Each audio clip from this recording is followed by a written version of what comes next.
When I was a couple weeks short of my 70th birthday, I started thinking about my mother's mother, who lived to be 100, and her mother, who lived to be 102, and my father, who lived to be 90, longer than anyone we had ever heard of in his family. I began to think that maybe our generation could be the first to routinely live to be 100. When I talked about this at family dinner one night, my granddaughter, who was 5, said, "What are you going to do for the next 30 years, Grandpa?" Hello, I'm Dr. Janet Price. And I'm Gregg Kaloust. And we are Oldish. And this is our podcast, Oldish.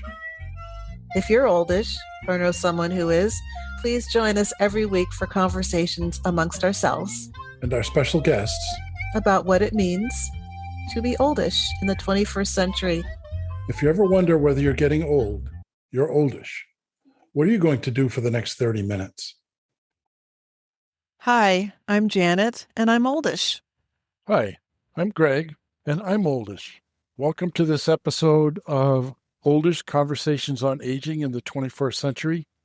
Today, Janet and I want to talk about some of the things that are going on in the country with a specific focus on nonviolent resistance. Just a few days after Martin Luther King Day, when, for various reasons, we weren't able to say these things on Martin Luther King Day, but we'd like to talk about that a little bit. But before we jump in, I just want to give a shout out to my brother Mye, who just passed away. And if you listen to our podcast, you have heard Mye play his harmonica in the intro. So the harmonica you hear is my brother playing. And at the end, if you stick around long enough, and if you haven't done that in the past, do it after you listen to this. Stick around long enough, and you can hear him play us out at the end of the podcast. So rest in peace, brother. At some point in the probably fairly near future, Janet and I will have an episode where we want to talk about siblings and sibling communication and living with siblings and what happens when your siblings pass away, that sort of thing. We both have experienced the loss of a sibling in the recent past, and so we'd like to talk about what does that mean and how do you go about that when you're oldish and all of that. But today, we want to focus more on what's going on in our country, and as I say, with a specific focus of nonviolent resistance, because probably the most beautiful thing that's going on in our country today is how the people are responding to the severe overreach of our government in cities around the country. Los Angeles, Chicago, Portland, Oregon, now Portland, Maine, Minneapolis, and Boston, and places like that. The government is targeting vulnerable people, in my opinion, with the express purpose of getting everybody else upset about it so that there will be violence. But in every single case so far, there have been thousands and thousands and thousands of people taking to the streets around the country to raise their voices in protest.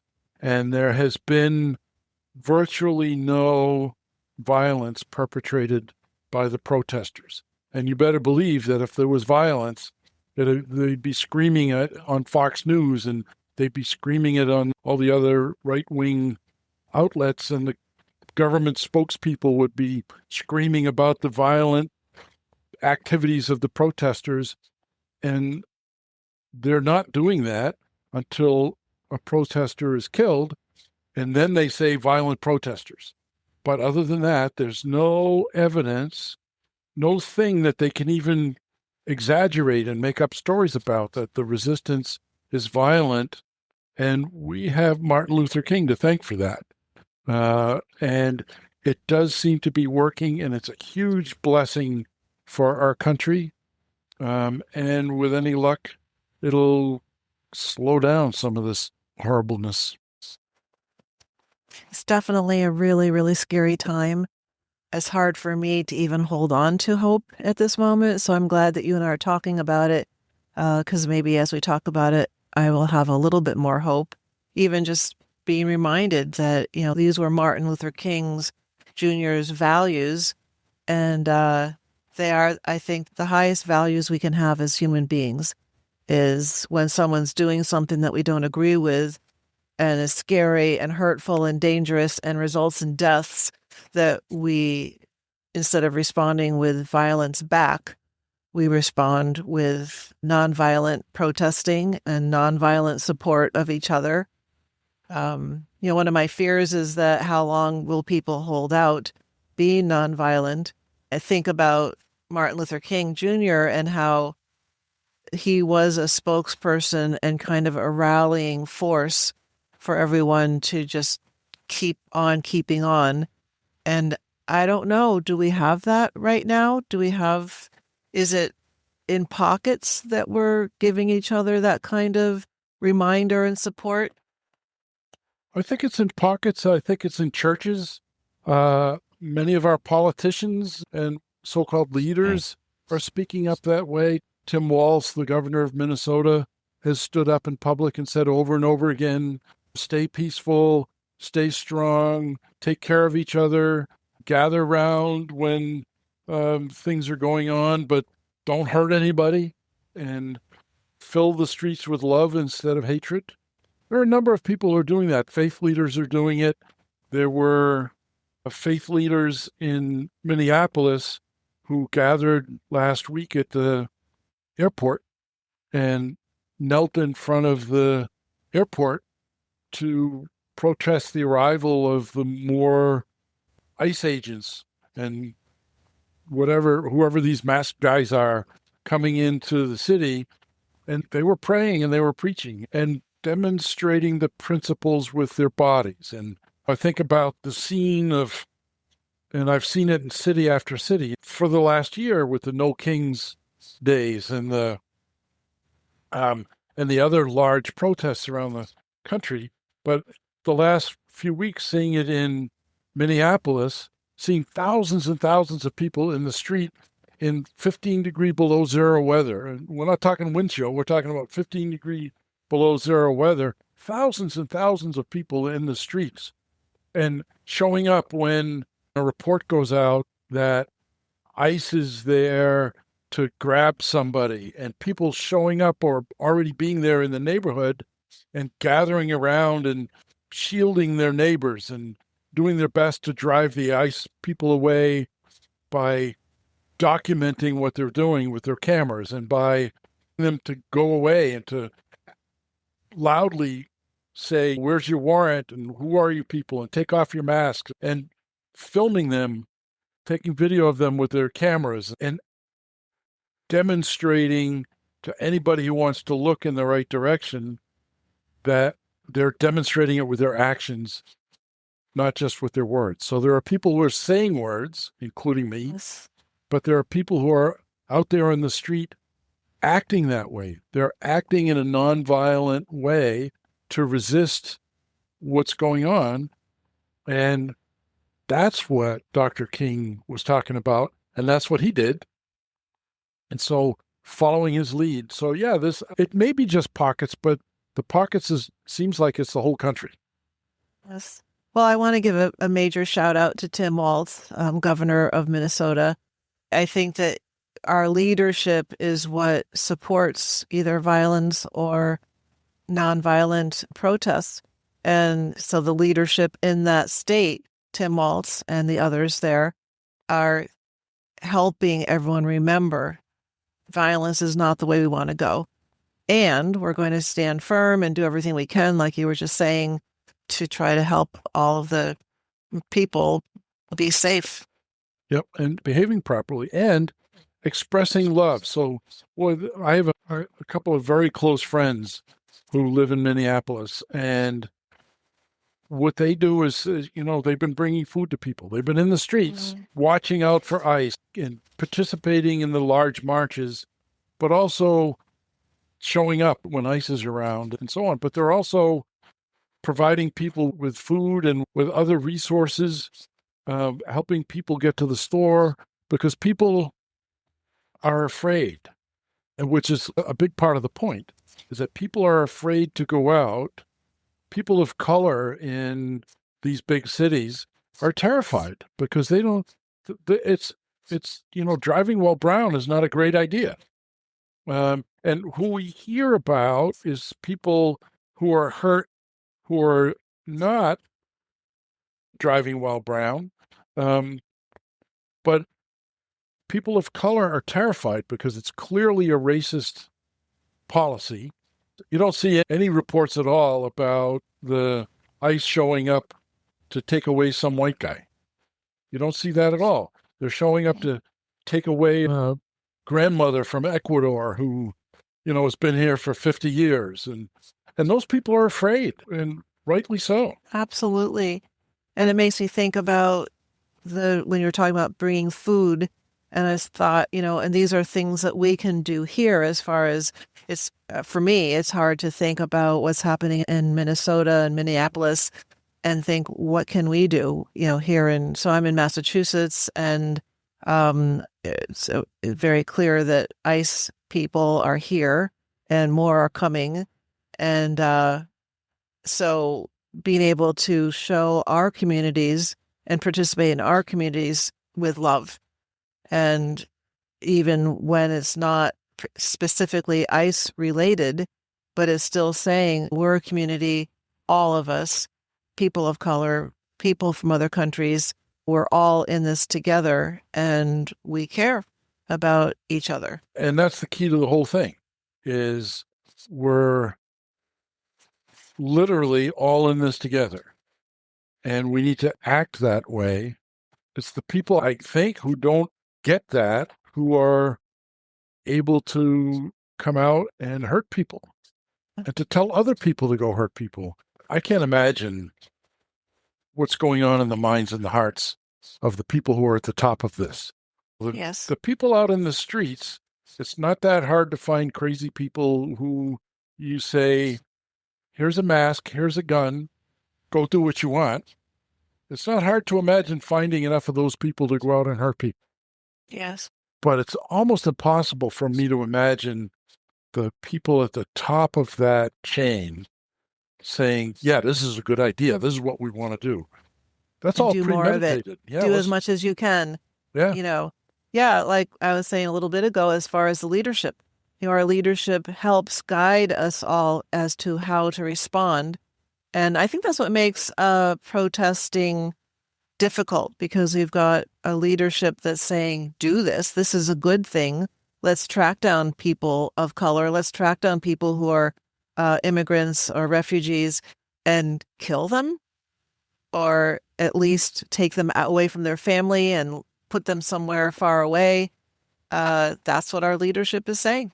And that's where, as Martin Luther King Jr. said and modeled, that's where it takes courage, and it takes communities to say, no, that doesn't match my values, doesn't match how I think about human beings. Yeah. The good news is, and the only reason I'm hopeful, I mean, this is grim, and it's disheartening and frightening and sad. But one of the things I'm finding courage in is that there are so many people who are standing up and saying, oh, no, you don't. It's not going to happen here. We're not going to allow it. Go ahead and shoot us. We're not going to allow it. And you can't kill us all. And there's more of us than there are of you. And we're not going to start shooting you, because that's not the point. We're going to resist you. And I find that kind of enormously hopeful. And it may be that the history books say, what a horrible thing that happened there in the US of A back in the early 21st century. But what a wonderful thing happened in the US of A at that time, where it became clear that people are one, and we're not going to let you do that. I like that, Greg. I like that. We were talking about what are things that we can do right where we are. And you and I were talking before we started recording about there's things that we can do just for ourselves internally meditation, going out for walks, shutting off the news, so you don't get too much input each day, letters and calls to our politicians, volunteering, so in our own communities, to show each other that we care and that we're thinking about each other. Contributing to causes financially when we can. I think, to me, being involved in each of our communities is such a strong way of saying, even if we don't get these messages from the top leaders, we know what's right. And that's what we're doing. And then maybe it will even strengthen our communities so that if and when ICE does come to each of our communities, we're more ready to stand up as a solid community and a solid force. It's a real reminder that it's we the people. And in a democracy, it's we the people. The leaders are people that we elect to do the bookkeeping for, so, whatever it is. But it's we the people, and we need to remember that. Now, one of the things, before we finish up today, one of the things that I've been thinking is really important, and I want to do a whole podcast on this maybe later on, but my brother was MAGA, and he was all in favor of whatever the government was doing, I think. But I let his MAGA-ness get between us so that I wouldn't talk to him about this stuff for some time. And I'm sitting now in the house that he lived in and having this conversation, but I should have come here and had this conversation with him. And I should have talked to him, but I let the MAGA's determination to divide us. I let them divide us. And I would like to, if I'm going to leave anybody today who's listening to our podcast with a message, it's for a number of reasons. If you have siblings or somebody that you care about, whether you're talking to them or not, but especially if you're not talking to them for some reason, talk to them. Find out where they're at. Don't confront them. Don't argue. Don't yell necessarily. But I wish I could sit here in my brother's living room and say, what do you think about this stuff now? I mean, do you really think that this is a good way? Do you really think it's okay? And do you really think that our parents would like this? But among other things, I wish that I could sit here in my brother's living room and tell him I love him. And so if you got siblings out there or somebody that you love that you're not talking to for whatever reason, or even if you are talking to them, call up and tell them you love them, because I was sitting in my house one day and a policeman knocked on my door to tell me that they'd gotten a call from the town where my brother lived and that he had passed away. And I wasn't expecting that. So, especially if you're oldish, you can't count on having 10 more years to tell people stuff. Tell them today. Yeah. And I think that relates to so many people, that there's someone in their family, their relatives, their neighbors that has these views that are so diametrically opposed to the message of loving kindness and inclusion. So I think that's such an important message, Greg, that both to be able to try to talk about it together, and then however far you can get in that conversation, to be able to continue to get past that subject, to be able to say, in the end, we are connected and I love you. Yes. Yes. And the ultimate nonviolent communication. Mm-hmm. Yeah. It's really important. I wish I could do it. Mm-hmm. It's very recent, so maybe he can hear me. Yes. But I don't know. So it's my one regret out of all of this is that I didn't make it up. I didn't have that conversation with him. I didn't I didn't have the conversation in which I said, yeah, we can disagree on that. I wish we didn't, but I love you anyway. Yes. Yep. Very important message. Well, I think that's 21 minutes, Janet. Mm-hmm. So Sounds good. So I think that's enough, because I'm going to start circling back and then I'm going to start crying, and we don't want to have that. So thank you once again, as always, for sitting with me while we talk through this stuff. That's often in our conversations. It's often difficult.